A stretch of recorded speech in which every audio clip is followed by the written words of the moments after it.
I've always believed that after 30 years of marriage, you know every corner of your partner's soul.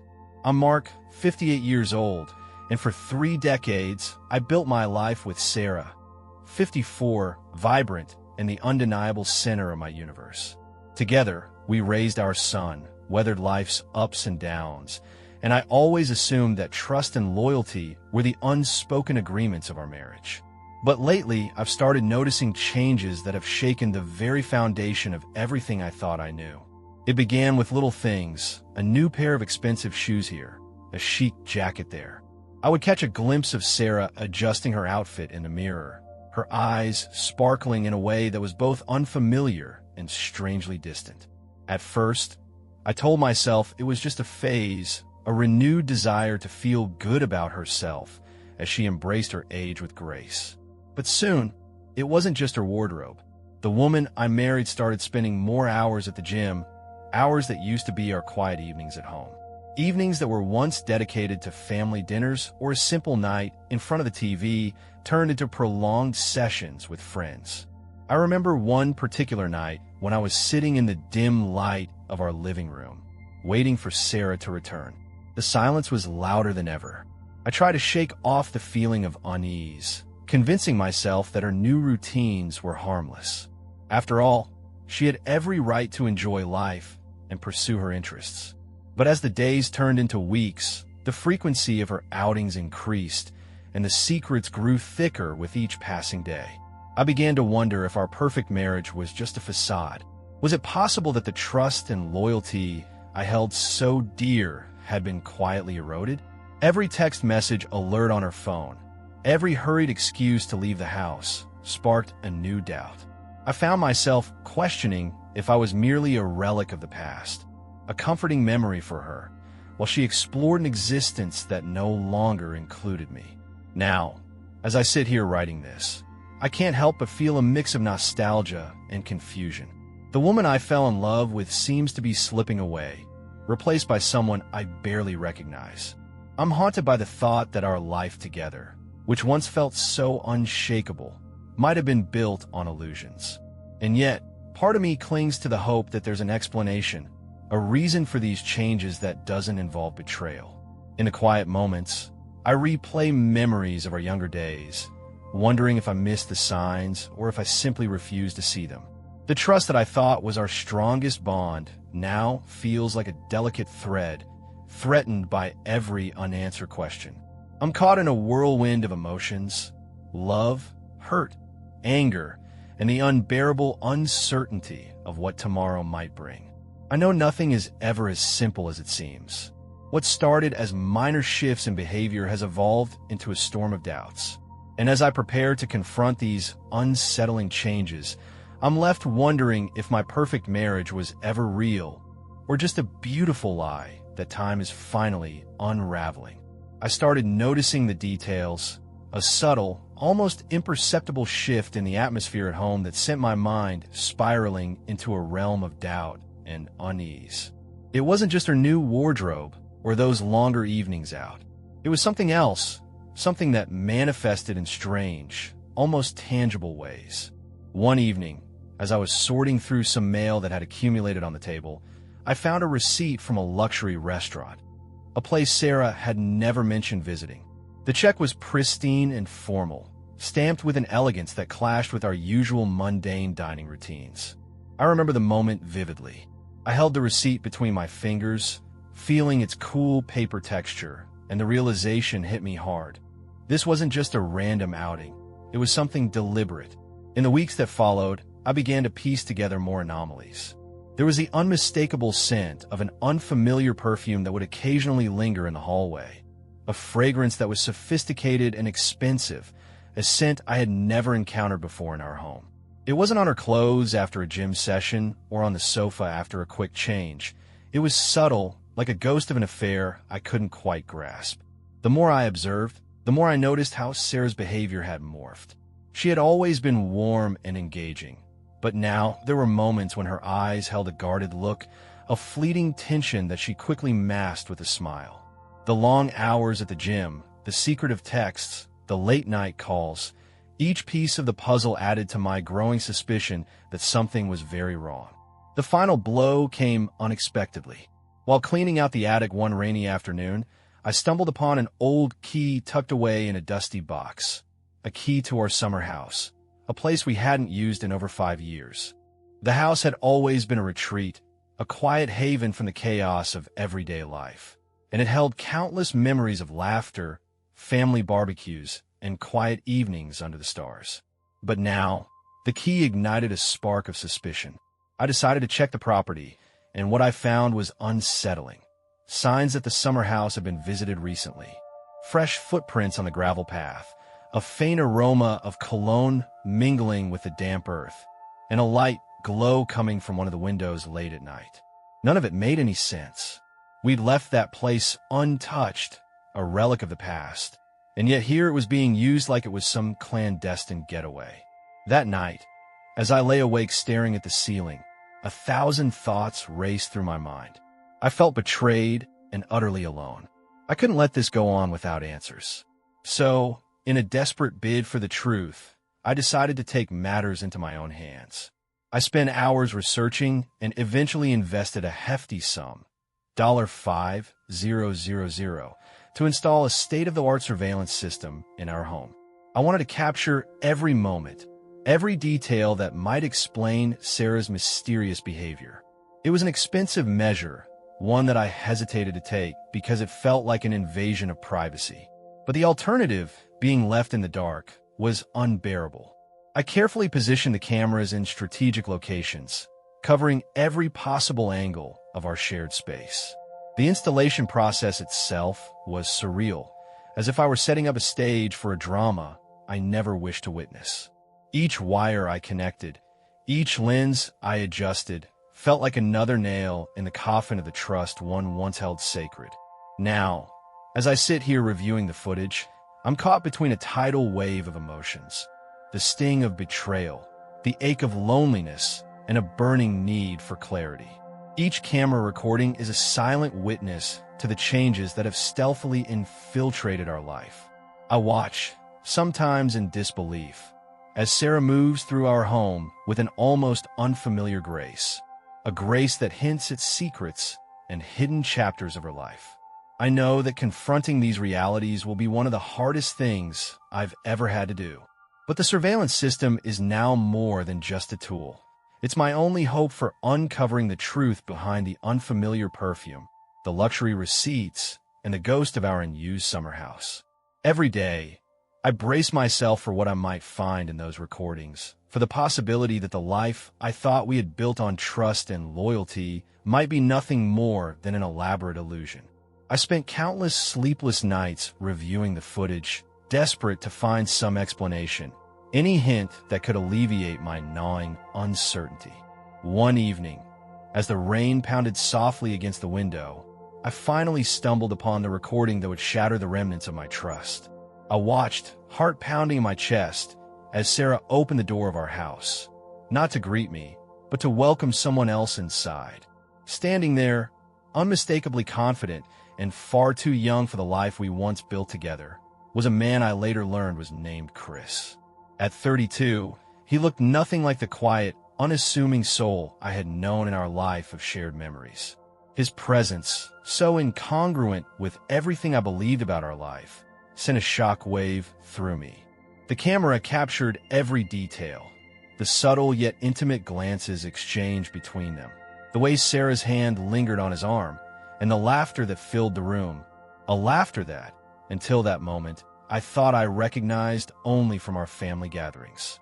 Their behavior was not the impulsive spark of a fleeting moment, but a carefully cultivated connection that hinted at months, perhaps even years, of secrecy. Every tender touch and knowing smile was evidence of a long-term affair that had been hidden in plain sight. Despite the agony and the betrayal that washed over me, I kept my face composed. I couldn't let her know that I had uncovered the truth. Instead, I locked away my hurt and resolved to observe, to gather more evidence of the life she was living behind my back. With each new day, I became a silent observer, meticulously watching her every move. I began to note the little details, The way her eyes softened when her phone buzzed during dinner, the fleeting expressions on her face when she thought I wasn't looking, and the extra time she took to get ready in the mornings. I felt like I was living in a parallel universe, one in which I was both the husband and an unwilling detective. Every smile, every casual conversation became a potential clue to the depth of her betrayal. I try not to let it show, to keep up the facade of calm and trust, even as my inner world crumbled. I recorded my observations, not out of a desire for revenge, but to understand the full extent of what had been hidden from me for so long. As I continued to monitor her, the realization that our marriage had been built on illusions settled in like a bitter pill. I questioned every moment we had shared, every promise we had made. How had I missed the signs? How had our perfect life together been nothing more than a mirage? Each new revelation brought with it a pang of sorrow and a creeping sense of isolation. Yet, amidst the turmoil, a part of me clung to a small, stubborn hope that if I could understand the reasons behind her actions, perhaps I could salvage something of the man I once was. I've learned that the human heart is capable of both profound love and deep betrayal. And now, as I continue to watch Sarah's secret life unfold through the unblinking eye of my surveillance system, I am forced to confront a harsh reality. The life I believed in, the life built on decades of shared dreams and memories, has been irrevocably altered. And though I keep my discovery hidden behind a calm demeanor, inside, I am a storm of questions, doubts, and a heart that feels like it has been shattered into 1,000 pieces. I remain vigilant, determined to piece together the full story behind Sarah and Chris, even as I mourn the loss of the trust and loyalty that once defined our marriage. Each passing day brings new evidence, and with it, the painful understanding that sometimes the truth is far more devastating than any lie could ever be. I was numb after discovering the affair, but as the days wore on, numbness gave way to a cold, calculating resolve. I couldn't just sit back and let my life crumble while Sarah rebuilt her secret world. I needed control, and maybe even a way to even the score. So, with a heavy heart and trembling hands, I began to plan my next move. The first step was to install a GPS tracker in Sarah's car. It cost me $700, a small price to pay for a window into her new life. I remember the quiet click of the tracker, snapping into place under the dashboard as I hid it away, a silent sentinel that would reveal her every move. Every time the engine roared to life, I felt a pang of betrayal mixed with a grim determination. Soon enough, the tracker began to relay data, precise routes, destinations, and times that painted a clear picture of her secret rendezvous. I wasn't surprised when the maps led me to a premium fitness club in the upscale part of town. There, the truth revealed itself in a way I could hardly have imagined. The man who had managed to steal Sarah's attention wasn't just a random lover. He was a personal trainer at that very club. A handsome, fit guy with a confident smile, he exuded an air of vitality that contrasted starkly with the life Sarah and I had shared. The knowledge that Sarah had traded the familiar comfort of our marriage for the thrill of an affair with someone so young and vibrant cut deeper than any physical pain I'd ever known. But I wasn't done. The betrayal stung too sharply to allow any chance of future claims on what I'd built over decades. I started to worry. If this affair ever led to a divorce, what would become of our joint savings? With a heavy heart and a calculated mind, I withdrew over $200,000 from our joint accounts. It wasn't an impulsive act. It was a strategic maneuver, one that left no room for Sarah to claim a share in the event of a separation. Every dollar I removed felt like reclaiming a piece of the life that was slipping away from me. I rationalized it as self-preservation, a necessary step to ensure that even if our union was dismantled, I wouldn't be left completely destitute. Now, every time I check the tracker's data or glance at the bank statements, I feel a mix of satisfaction and sorrow. I've taken these steps not out of a desire for petty revenge, but as measures to secure my future. It's a strange, bitter sense of empowerment knowing that while Sarah was busy rewriting her life chapter by chapter, I was silently preparing my own contingency plan. I wasn't confronting her, Not yet, but every new piece of information made it clear that I had to be one step ahead. I become both the watcher and the strategist in this unfolding drama. The GPS tracker's coordinates and the bank withdrawals are constant reminders of the hard decisions I've had to make. They are the tangible evidence of a man who has been forced to act when love turns to betrayal. As I sit here, calculating every step and every move Sarah makes, I feel like I'm walking on the edge of a precipice, knowing that one wrong step could lead to a free fall into a future where nothing is certain. In the stillness of the night, I often reflect on the irony. The very measures I take to secure my future also seal the fate of what we once had. The tracker, the fitness club, the money, each element is a testament to a marriage that I once believed was invincible. Now, I watch from the shadows, meticulously logging every detail, preparing for a reckoning that feels both inevitable and unbearably final. I decided that the best way to expose the truth was to confront it head-on, even if it meant pretending to mend what was already broken. I invited Sarah for a romantic weekend at our country house, a place that had once been our sanctuary, filled with memories of laughter, love, and simpler times. I painted the invitation in the tones of reconciliation and healing, hoping that the guise of mending our relationship would lull her into a sense of security, even as I prepared for the confrontation that lay beneath. Before the trip, I took a crucial step. I turned off her phone. It was a calculated move, a silent strike to sever her lifeline to Chris, the one connection that had become a symbol of our shared betrayal. With her phone off, the door was closed on any communication between her and her clandestine lover during our time away. I wasn't proud of it, but in that moment, it felt like the only way to regain control of a situation spiraling out of my hands. That evening, as I meticulously arranged every detail for our weekend getaway, another part of my plan came into play. I left behind a note, one that was not meant for Sarah, but for Chris. I scribbled, with deliberate strokes, the words, "Come at night. I'll be waiting for you." It was a fake note, crafted with precision to ignite the spark of curiosity and perhaps even guilt in the man who had dared to intrude on our life. I tucked it in a place where I knew Chris might eventually stumble upon it, a subtle bait designed to draw him out, to force him into a situation where his actions could no longer be hidden in the shadows. As I waited for Sarah to arrive at our country house, I rehearsed every possible scenario in my mind. I envisioned her walking through the door with an air of casual nonchalance, only to be met with an undercurrent of tension that she might not immediately understand.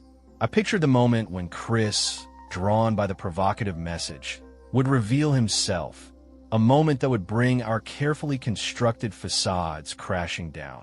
Throughout the day, I oscillated between feigned tenderness and the cold determination of a man who had nothing left to lose. I set the table with care, lit the candles with precision, and even played soft music that whispered of old memories. Every detail was part of the elaborate tapestry of our final act. I wanted her to believe that there was a chance to repair what had been shattered, even as I was orchestrating a trap that would ultimately lay bare the truth. In the quiet moments before Sarah's arrival, my thoughts swirled in a vortex of conflicting emotions. Part of me still clung to the vestiges of the love we once shared, desperately wishing to salvage something of the past. But that longing was being steadily overridden by the bitter need for retribution, for an answer to the questions that had haunted me for so long. With her phone off, she was cut off from the outside world, the web of lies, the late-night rendezvous, and the secret communication that had become her second life. As the evening deepened, I felt the tension in the air thicken. The stage was set, and every prop was in place. I knew that the note I had left for Chris could be the spark that would ignite a conflagration of consequences, exposing the hidden layers of betrayal that had poisoned our marriage. I wasn't entirely sure how things would unfold, or if this gambit would lead to the resolution I so desperately sought. But as I stood there, waiting in the dim light of our country retreat, I felt an odd sense of calm, a final moment of clarity before the storm that was about to break. In that suspended moment, as I listened to the gentle rustle of leaves outside and the distant murmur of an approaching storm. I realized that sometimes the path to truth is paved with difficult choices and sacrifices. I had set my plan in motion, each move meticulously calculated, knowing that there was no turning back. All that remained was to see if the fragile semblance of reconciliation I had offered was enough to coax the truth into the open, or if it would simply shatter completely, leaving only the ruins of what we once thought was love. The night was cloaked in an eerie silence that pressed in around me as I waited in the shadowed corridors of our country house. I had orchestrated this moment with a cold determination, every step calculated, every detail set to expose the web of lies Sarah had spun. I paced near the back door, heart pounding in time with my mounting anticipation, when I heard the faintest sound, the click of a key turning in the lock. I recognized the sound immediately. It was the key Sarah had once hidden away, a relic from a time when our secrets were still locked away from prying eyes. Now, it was the instrument of my carefully laid trap. The door creaked open slowly, and in stepped Chris. His confident stride faltered for a moment as he took in the dimly lit foyer, his eyes scanning for any sign of the man who had been his clandestine accomplice. Without a moment's hesitation, I stepped out of the shadows. In a flash, I raised my gun and fired, the sound echoing off the empty walls.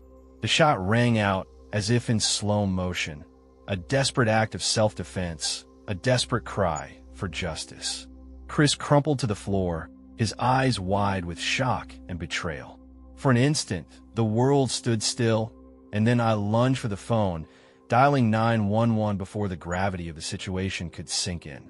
Moments later, the wail of sirens sliced through the night, and the police arrived, their presence both a comfort and a reminder of the irreversible line I had crossed. As the officers secured the scene, one of them turned to me, his gaze stern yet curious. "How did you get in?" he demanded. The question hung heavy in the air, and I could see Sarah's eyes widen in disbelief. Her usually composed expression shattered into panic, and I knew the trap was working exactly as planned. Under the intense pressure of the officer's scrutiny and the unyielding silence that followed, Sarah's facade began to crumble.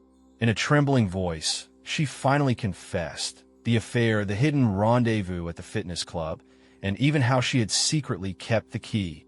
It was all laid bare in that raw, painful moment. I played the role of the betrayed husband with a controlled sorrow, my voice steady as I recounted the slow disintegration of our life together, of the mounting betrayals that had led to this tragic climax.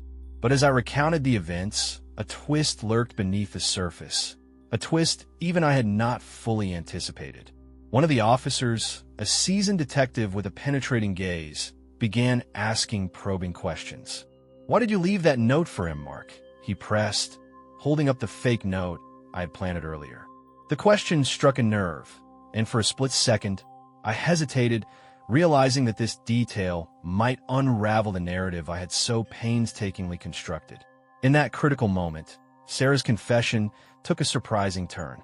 Overwhelmed by guilt and the gravity of the situation, she admitted that the entire weekend, the invitation, the romantic gestures, had been a desperate attempt to cover her tracks.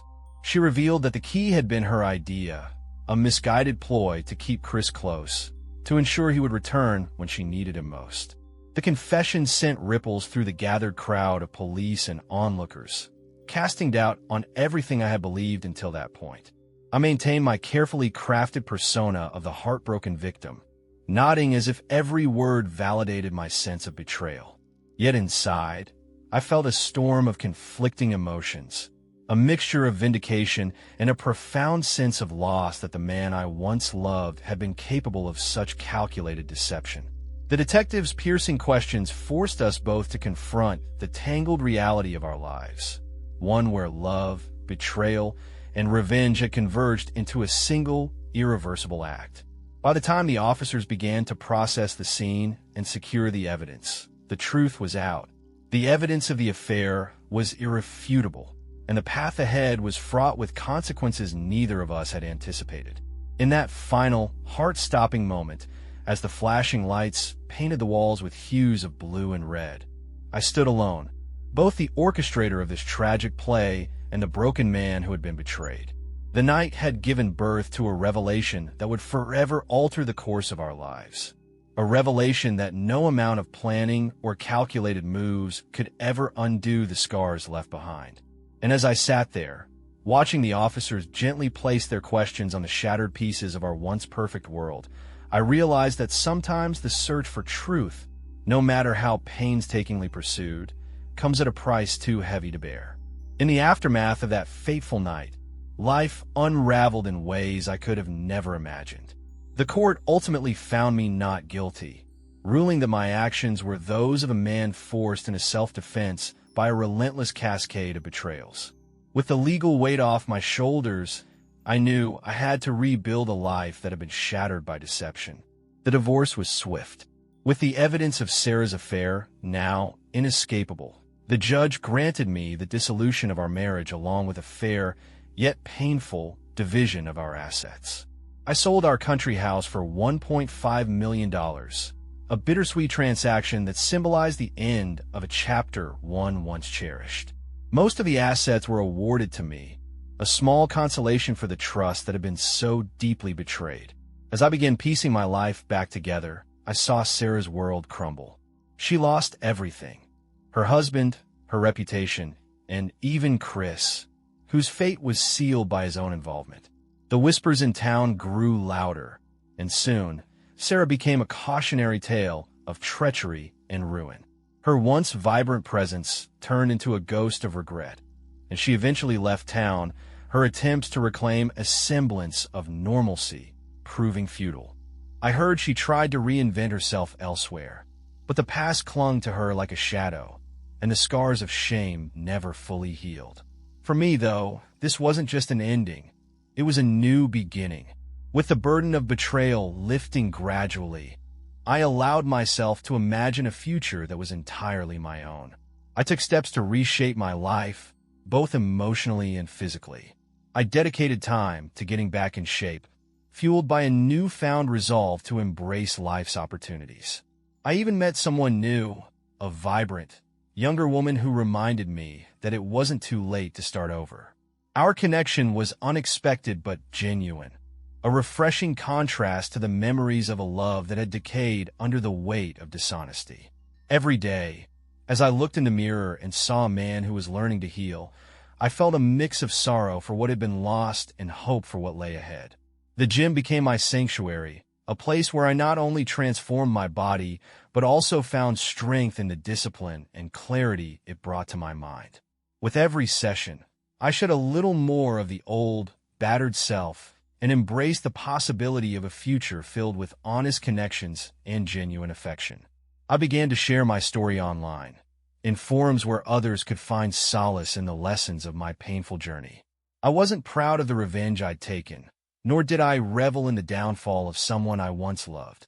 Instead, I spoke with quiet determination about the importance of self-respect and the courage to reclaim one's life from the ruins of betrayal. In doing so, I found that I was not alone. Others had walked similar paths, and together we built a community where healing and new beginnings were possible. As for Sarah, I often wonder about the person she could have been had she chosen honesty over deception. Her departure from town left a void that reminded me that some wounds never fully mend. Yet, her collapse also served as a stark reminder that the truth, no matter how painful, always finds a way to surface. Now, each morning I wake with a sense of purpose, grateful for the chance to redefine my life. I've learned that sometimes the darkest moments pave the way for the brightest new beginnings. While the memories of the past will always be a part of me, I choose to move forward, embracing the promise of a future where trust is earned anew and happiness is built on a foundation of genuine connection.